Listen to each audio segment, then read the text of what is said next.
ಆ ದಿನ ಮಾರುಕಟ್ಟೆಯ ಕಡೆಗೆ ನಡೆದುಕೊಂಡು ಹೋಗುತ್ತಿದ್ದಳು. ಅಲ್ಲಿ ಅವಳ ಕಣ್ಣಿಗೆ ಒಂದು ಹಳೆಯ ಕನ್ನಡಿ ಕಾಣಿಸಿತು. ಆ ಕನ್ನಡಿ ವಿಚಿತ್ರವಾಗಿ ಹೊಳೆಯುತ್ತಿತ್ತು. ಅದರ ಹೊಳಪು ಅವಳ ಗಮನವನ್ನು ತನ್ನತ್ತ ಸೆಳೆಯಿತು. ಅಯ್ಯೋ, ಈ ಕನ್ನಡಿ ಎಷ್ಟು ಚೆನ್ನಾಗಿದೆ, ಎಷ್ಟು ಹೊಳೆಯುತ್ತಿದೆ. ಇದರ ಹೊಳಪು ತುಂಬಾ ವಿಭಿನ್ನವಾಗಿದೆ. ನಾನು ಇಂತಹ ಸುಂದರವಾದ ಕನ್ನಡಿಯನ್ನು ಹಿಂದೆಂದೂ ನೋಡಿಲ್ಲ.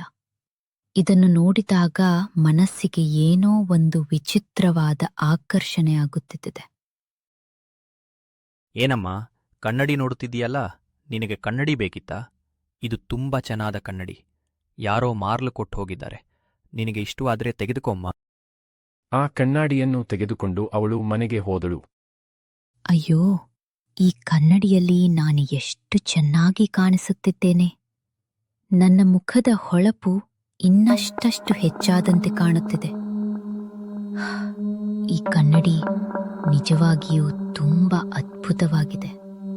ಇದರಲ್ಲಿ ನೋಡಿದಾಗ ನನಗೆ ನನ್ನ ಮೇಲೆ ಇನ್ನಷ್ಟು ಇಷ್ಟವಾಗುತ್ತಿದೆ. ನನ್ನ ಕೋಣೆಯಲ್ಲಿ ಇಟ್ಟಿರುವ ಈ ಕನ್ನಡಿ ತುಂಬಾ ಸುಂದರವಾಗಿ ಕಾಣುತ್ತಿದೆ.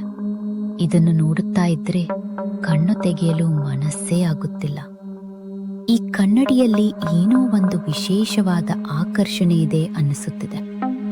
ಏನ್ ನಿರೂಪ, ಏನ್ ತಂದಿದ್ಯಾ ಮನೆಗೆ? ಅಯ್ಯೋ, ಈ ಕನ್ನಡಿ ನಿಜವಾಗಿಯೂ ತುಂಬಾ ಚೆನ್ನಾಗಿದೆ. ಎಷ್ಟು ಹೊಳೆಯುತ್ತಿದೆ ನೋಡಿ. ಇದರಲ್ಲಿ ನೀನು ಕೂಡ ತುಂಬಾ ಸುಂದರವಾಗಿ ಕಾಣಿಸುತ್ತೀಯ. ಆದ್ರೆ ಮಗಳೇ, ಯಾವಾಗ್ಲೂ ಇದ್ರ ಮುಂದೆ ನಿಂತ್ಕೊಂಡೇ ಇರಬೇಡ.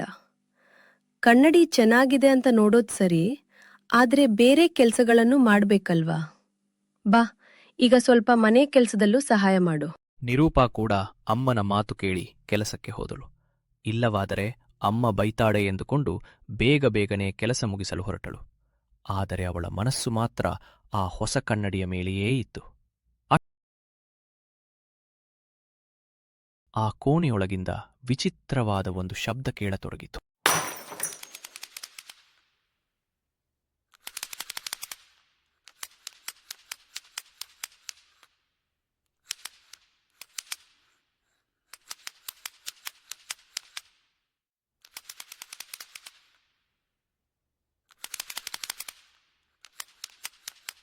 ಅಯ್ಯೋ, ನನ್ನ ಕೋಣೆಯಲ್ಲಿ ಏನಾಗುತ್ತಿದೆ?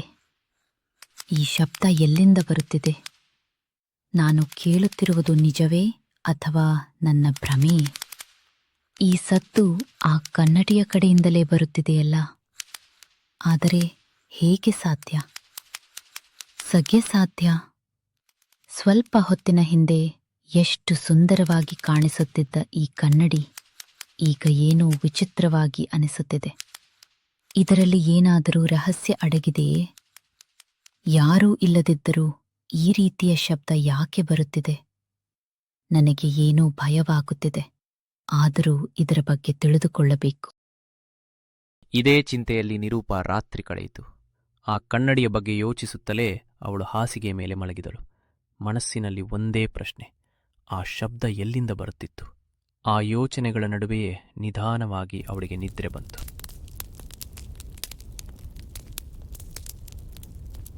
ಮರುದಿನ ಬೆಳಗ್ಗೆ ಮನೆಯ ಹಾಲ್ನಲ್ಲಿ ನಿರೂಪಾಳ ತಾಯಿ ಮತ್ತು ಟೋಪಮ್ಮ ಅಜ್ಜಿ ಕುಳಿತು ಮಾತನಾಡುತ್ತಿದ್ದರು. ಏನಮ್ಮ, ಹೇಗಿದ್ದೀಯಾ? ತುಂಬ ದಿನಗಳಾಯ್ತು ನಿಮ್ಮ ಮನೆಗೆ ಬಂದು. ಊರ್ನಲ್ಲಿ ಎಲ್ಲರೂ ಚೆನ್ನಾಗಿದ್ದಾರೆ. ನಿಮ್ಮನ್ನು ನೋಡ್ಬೇಕು ಅಂತ ಬಂದೆ. ನಿರೂಪಾ ಹೇಗಿದ್ದಾಳೆ? ಅವಳ ಓದು ಕೆಲಸ ಎಲ್ಲ ಚೆನ್ನಾಗಿ ನಡೀತಿದ್ಯಾ?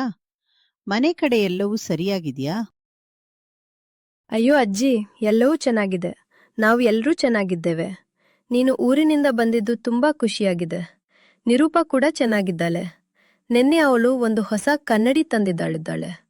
ನೋಡಲು ತುಂಬಾ ಚೆನ್ನಾಗಿದೆ ಅಂತ ಹೇಳ್ತಾ ಅದನ್ನೇ ತುಂಬಾ ಇಷ್ಟಪಡ್ತಿದ್ದಾಳೆ. ಮನೆಗೆ ತಂದ ದಿನದಿಂದಲೂ ಅದರ ಮುಂದೆ ನಿಂತು ನೋಡುತ್ತಾ ಇರ್ತಾಳೆ. ಎಷ್ಟು ಹೊತ್ತು ನೋಡಿದ್ರೂ ಅವಳಿಗೆ ಬೇಸರವಾಗುವುದೇ ಇಲ್ಲ. ನಾನು ಕೂಡ ಚೆನ್ನಾಗಿದೆ ಅಂತ ಹೇಳಿದೆ, ಆದರೆ ಬೇರೆ ಕೆಲಸಗಳ ಕಡೆಗೂ ಗಮನ ಕೊಡಬೇಕು ಅಂತ ಹೇಳುತ್ತಿದ್ದೇನೆ. ಏನಮ್ಮ ನಿರೂಪಾ, ಹೇಗಿದ್ದೀಯಾ? ಚೆನ್ನಾಗಿದ್ದೀಯಾ? ನೀನು ಹೊಸ ಕನ್ನಡಿ ತಂದಿದ್ದೀಯಂತೆ ಅಂತ ಕೇಳಿದೆ. ಆದ್ರೆ ಈಗ ಯಾಕಮ್ಮ ಕೂದಲು ಬಾಚಿಕೊಳ್ಳುತ್ತಿದ್ದೀಯಾ? ಯಾವಾಗ್ಲೂ ಹೀಗೆ ಮನೆಯಲ್ಲೆಲ್ಲ ಕೂದಲು ಬಾಚಿಕೊಳ್ತಾ ಇರಬಾರ್ದಮ್ಮ. ಕನ್ನಡಿ ಚೆನ್ನಾಗಿದೆ ಅಂತ ನೋಡೋದು ಸರಿ, ಆದ್ರೆ ಅದಕ್ಕೆ ಹೆಚ್ಚು ಸಮಯ ಕೊಡಬಾರ್ದು. ನನ್ನಿಷ್ಟ. ನಾನ್ ಹೇಗಿರಬೇಕು, ಏನ್ ಮಾಡ್ಬೇಕು ಅನ್ನೋದು ನನಗೆ ಗೊತ್ತು. ನಾನ್ ಏನ್ ಮಾಡುತ್ತಿದ್ದೇನೆ ಅಂತ ನನಗೆ ತಿಳಿದಿದೆ. ಯಾವಾಗ್ಲೂ ನನ್ನನ್ನು ತಡೆಯಲು ಪ್ರಯತ್ನಿಸಬೇಡಿ. ಈ ಕನ್ನಡಿ ನನಗೆ ಇಷ್ಟವಾಗಿದೆ ಅಷ್ಟೇ. ಇದರ ಬಗ್ಗೆ ಹೆಚ್ಚು ಮಾತಾಡುವ ಅಗತ್ಯ ಇಲ್ಲ. ನಿರೂಪ, ಇದೇನ್ ಮಾತಾಡು ರೀತಿ? ದೊಡ್ಡವ್ರ ಜೊತೆ ಹೀಗೆ ಮಾತಾಡ್ತಾರಾ?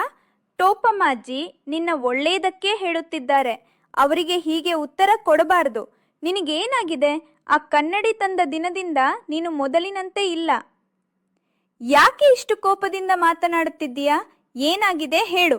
ಹೀಗೆ ಕೋಪ ಮಾಡಿಕೊಳ್ಳುವುದರಿಂದ ಯಾರಿಗೂ ಒಳ್ಳೆಯದಾಗುವುದಿಲ್ಲ. ಮೊದಲು ಅಜ್ಜಿಯ ಬಳಿ ಕ್ಷಮೆ ಕೇಳು. ನಿರೂಪ ಯಾವುದೇ ಮಾತಾಡದೆ ತನ್ನ ಕೋಣೆಗೆ ನಡೆದು ಹೋದಳು. ಬಿಡಮ್ಮ, ಅವಳನ್ನು ಈಗ ಬೈಬೇಡ. ನನಗೇನೋ ಸರಿಯಿಲ್ಲ ಅನಿಸುತ್ತಿದೆ. ಈ ಕನ್ನಡಿಯಲ್ಲಿ ಏನೋ ವಿಚಿತ್ರವಾಗಿದೆ. ಸಾಮಾನ್ಯ ಕನ್ನಡಿ ಇದ್ರೆ ಹೀಗೆ ಆಗುತ್ತಿರಲಿಲ್ಲ. ಈ ಕನ್ನಡಿಯ ಬಗ್ಗೆ ಸ್ವಲ್ಪ ಎಚ್ಚರಿಕೆಯಿಂದ ಇರಬೇಕು. ಇದನ್ನು ಗಮನಿಸ್ತಾ ಇರಿ. ಇದರಲ್ಲಿ ಏನಾದರೂ ಅಸಹಜವಾಗಿ ಕಂಡ್ರೆ ನನಗೆ ಕೂಡಲೇ ಹೇಳಿ. ಕಾರಣ ತಿಳಿಯದೆ ಯಾವುದನ್ನು ನಿರ್ಲಕ್ಷ್ಯ ಮಾಡಬೇಡಿ. ಈ ಕನ್ನಡಿಯ ಹಿಂದೆ ಏನೋ ರಹಸ್ಯ ಅಡಗಿರುವಂತೆ ನನಗೆ ಅನಿಸುತ್ತಿದೆ. ಆ ದಿನ ರಾತ್ರಿ ಎಲ್ಲರೂ ಮಲಗಿದ ನಂತರ ನಿರೂಪಾ ಮತ್ತೆ ತನ್ನ ಕೋಣೆಗೆ ಹೋದಳು. ಕನ್ನಡಿಯ ಮುಂದೆ ನಿಂತು ನಿಧಾನವಾಗಿ ಕೂದಲು ಬಾಚಿಕೊಳ್ಳತೊಡಗಿದಳು. ಅವಳ ದೃಷ್ಟಿ ಕನ್ನಡಿಯಿಂದ ಒಂದು ಕ್ಷಣವೂ ದೂರವಾಗಲಿಲ್ಲ. ಅಯ್ಯೋ, ನಾನು ಎಷ್ಟು ಸುಂದರವಾಗಿ ಕಾಣಿಸುತ್ತಿದ್ದೇನೆ. ಈ ಕನ್ನಡಿಯಲ್ಲಿ ನನ್ನ ಮುಖ ಎಷ್ಟು ಹೊಳೆಯುತ್ತಿದೆ. ನನ್ನಷ್ಟು ಸುಂದರವಾಗಿ ಯಾರೂ ಕಾಣಿಸುವುದಿಲ್ಲ ಅನಿಸುತ್ತಿದೆ. ಈ ಕನ್ನಡಿ ನಿಜವಾಗಿಯೂ ಅದ್ಭುತವಾಗಿದೆ. ಇದರಲ್ಲಿ ನೋಡುತ್ತಾ ಇದ್ದರೆ ಸಮಯ ಹೋಗುವುದೇ ಗೊತ್ತಾಗುವುದಿಲ್ಲ. ಇನ್ನೂ ಸ್ವಲ್ಪ ಹೊತ್ತು ನೋಡಬೇಕು. ಇದನ್ನು ನೋಡುತ್ತಾ ಇರಬೇಕೆನ್ನಿಸುತ್ತಿದೆ.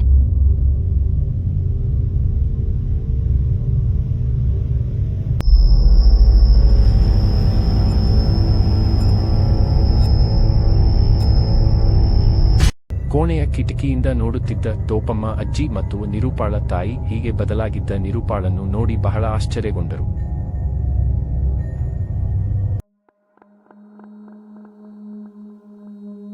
ಅಯ್ಯೋ ದೇವ್ರೇ, ನಾನು ಮೊದಲೇ ಹೇಳಿದ್ದೆ ಈ ಕನ್ನಡಿ ಸಾಮಾನ್ಯವಾದದ್ದಲ್ಲ ಅಂತ.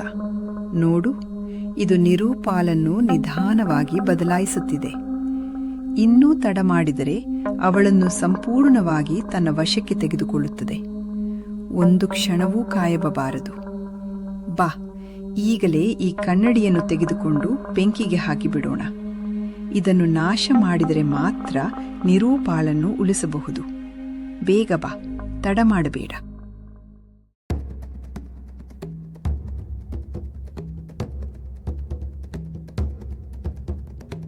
ಇಬ್ಬರೂ ಸೇರಿ ಆ ಕನ್ನಡಿಯನ್ನು ಕೋಣೆಯಲ್ಲೇ ಬೆಂಕಿಗೆ ಹಾಕಿದರು. ಬೆಂಕಿಯ ಜ್ವಾಲೆಗಳು ನಿಧಾನವಾಗಿ ಕನ್ನಡಿಯನ್ನು ಆವರಿಸತೊಡಗಿದವು. ಆ ಹೊಳೆಯುತ್ತಿದ್ದ ಕನ್ನಡಿ ಬೆಂಕಿಯಲ್ಲಿ ಸುಡತೊಡಗಿದಾಗ ಕೋಣೆಯ ವಾತಾವರಣವೇ ವಿಚಿತ್ರವಾಗಿ ಬದಲಾಯಿತು.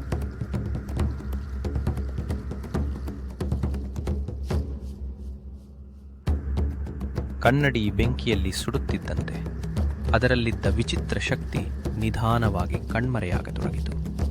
ನಿರೂಪಾಳ ದೇಹದಲ್ಲಿ ಆಗಿದ್ದ ಬದಲಾವಣೆಗಳು ನಿಧಾನವಾಗಿ ಮಾಯವಾಗತೊಡಗಿದವು. ಅವಳ ಮುಖ ಮತ್ತು ದೇಹ ಮತ್ತೆ ಮೊದಲಿನಂತಾಗತೊಡಗಿತು. ಇದನ್ನು ನೋಡಿದ ನಿರೂಪಾಳ ತಾಯಿ ಮತ್ತು ಟೋಪಮ್ಮಾಜಿ ಕಣ್ಣೀರಿನಿಂದ ಸಂತೋಷಪಟ್ಟರು. ನಿರೂಪಾ ಮತ್ತೆ ಮೊದಲಿನಂತಾಗಿದ್ದಾಳೆ ಎಂದು ನೋಡಿ ಇಬ್ಬರಿಗೂ ನೆಮ್ಮದಿಯಾಯಿತು.